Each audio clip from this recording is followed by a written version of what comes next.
বর আজকে সকালবেলা উঠেই আগেই বাজার থেকে সবজি টবজি এনে দিয়েছিল। তো আমি সকালবেলা আগেই সবজিগুলো গুছিয়ে রাখছিলাম, কিছু ফ্রিজে আর কিছু বাইরে। আর এর মধ্যেই দেখো প্যাকেট খুলে পড়ে গেল।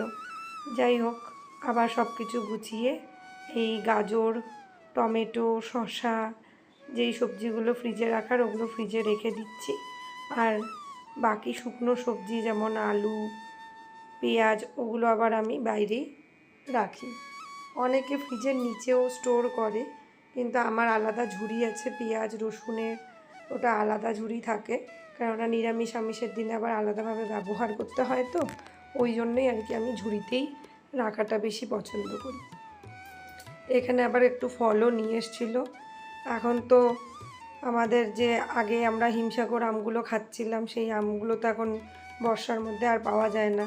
তা এখন বাইরে মনে হয় ল্যাংড়া আর ফজলি, এই আমগুলোই পাওয়া যাচ্ছে। তো ওই আমি ল্যাংড়াই নিয়ে এসেছিলো, আর একটু কলাও নিয়ে এসেছিলো। ঠাকুরের জন্য আলাদা করে রেখে বাকি যেগুলো ফল ছিল ওগুলো আমি ডাইনিং টেবিলের উপরে সাজিয়ে দিলাম। আজকের সবজিতেও আবার কিছুটা সজনে ডাঁটা, তারপরে পুঁই শাক, এগুলোও এনেছিল, বেগুন। তো আজকে আমি ভাবলাম তাহলে পুঁই শাকটা করে ফেলি। আর আগের দিন রাত্রেই অলরেডি আমি মটর ভিজিয়ে রেখেছিলাম। তো সকালবেলা আমার কথা ছিল এই মটরটার ঘুগনি বানাবো, কেননা উপরের কাকু আবার একটু ধোসা দিয়েছিল।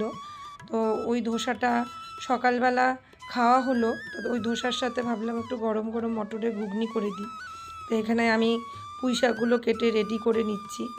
আমার আজকে শরীরের অবস্থা খুবই খারাপ। কালকে শ্বশুরবাড়িতে এই বৃষ্টির মধ্যে একটু ভিজেছি, মানে মাথায় জল পড়েছে, কারণ এই ঘর থেকে ওই ঘরে কাজ করতে যেতে হলে মাথায় জল পড়লেই আমার আবার এমন অবস্থা, এই বৃষ্টির ঠান্ডা জলগুলোতে আমার না সর্দি লেগে যায়। তো এখানে দেখো মটরের ঘুগনিটা প্রায় হয়ে এসছে।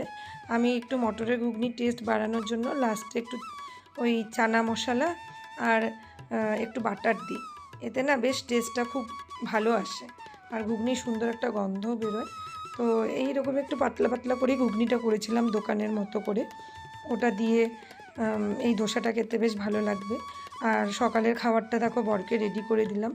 আমি বরাবরই চেষ্টা করি প্রত্যেক দিনের খাবারের মধ্যে প্রোটিনের ভাগটা ঠিকঠাক রাখতে। তো এগুলো যে সিড জাতীয় খাদ্যগুলো, যেমন শস্য জাতীয় খাদ্যের মধ্যে মটর বা ছোলা, কাবুলি চানা, এই রকম একটা পার্ট রাখলে এখানে অনেকটাই প্রোটিন পাওয়া যায়। আর তার সাথে কাঁঠাল বিচি ভাজা, তারপরে ডিমের পোচ, এগুলোর মধ্যেও কিন্তু অনেকটা প্রোটিন থাকে। কখনো কখনো ঘুরিয়ে ঘুরিয়ে করি মাছ ভাজা, পনির। তো প্রোটিনটা আমি রাখার চেষ্টাই করি। এখানে দেখো আমার মায়ের কথা না খুব মনে পড়ছে, এত শরীর খারাপ লাগছে বলার না, মানে মাথা ধরে আসছে, আর এদিকে নাক দিয়ে সমানে জল পড়ে যাচ্ছে। সেট্রিজিন খেয়েছি, চোখ লেগে আসছে, তার মধ্যে তো সংসারে কাজের অভাব নেই, ওগুলো করতেই হবে। তো স্নান টান করে ভাবলাম ঠাকুরটা পুজো দিয়ে নিই, নাহলে ঠাকুরগুলোও না খেয়ে থাকবে। আজকে আমি মানে আগে খেয়েছি, তারপরে আমি ঠাকুর পূজা করেছি স্নান করে। তাই এখানে কিছু পাবদা মাছ ছিল, তো ওই পাবদা মাছগুলো আমি একটু সর্ষা পোস্ত দিয়ে করে নিলাম পরের বেলার জন্য, কেননা বর আবার কলেজ থেকে আসলে ওকেও আবার কিছু তো দিয়ে খেতে দিতে হবে, সকালের খাওয়া তো হয়ে গেছে। তাই এখানে বিকালে আমার টিউশন ছিল, আমার বিকালে দুটো টিউশন থাকে। তো এখানে আমার উপরের কাকুর মেয়ে বৃষ্টি আমার কাছে পড়তে আসে সায়েন্সটা, তো ওকে পড়িয়ে নিচ্ছি। পড়ার পরে আবার আমাদের জিম যেতে হবে। এখন আমি আর সঞ্জয় একটু জিমে গিয়ে ওয়ার্কআউট করে নিলাম আজকে অল্প সময়ের জন্য, কেননা আমার আবার নেক্সটে আর একটা টিউশন থাকে, ওটাও আবার পড়াতে হবে। তো আমার আবার সময় মতো আসার একটা ব্যাপার ছিল। তো অল্প সময়ে 1 ঘন্টার মধ্যেই দুজনে যতটা সম্ভব ততটা ওয়ার্কআউট করে নিলাম। আমার শরীরটা আবার খারাপ থাকলে আমি একটু ওয়ার্কআউট করাটা বেশি প্রেফার করি, কেন জানি আমার মনে হয় যে একটু এক্সারসাইজ করলে মনটাও ভালো হয় আর শরীরটাও একটু সচল হয়।